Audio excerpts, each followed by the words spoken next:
Hello everybody and welcome back to the channel. In today's video, I will be showing you how you can delete a repository from GitHub.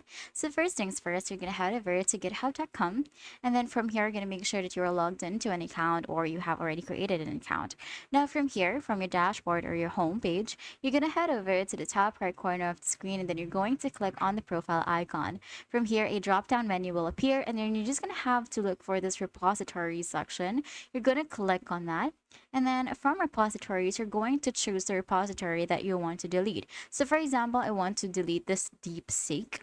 We're going to click on this repository or the name of this repo.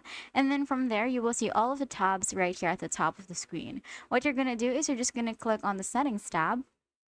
And then from there, from the general page, you're going to scroll all the way down until you find the danger zone section. So on the in the danger zone section, you're going to look for the one that says delete this repository. So what you're going to do is you're just going to click on delete this repository right here.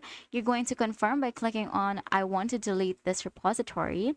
And this one, you're going to have to read this because unexpected bad things will happen if you don't read it. So this will permanently delete this repository, wiki issues, comments, packages, and everything that comes with this project. You're going to click on I have read and understand, and then from there, you're going to type in this text in the box to make sure that you're ready to delete this repository. Now, what you're going to do is you're just going to click on delete this repository to confirm your decision, and that's it.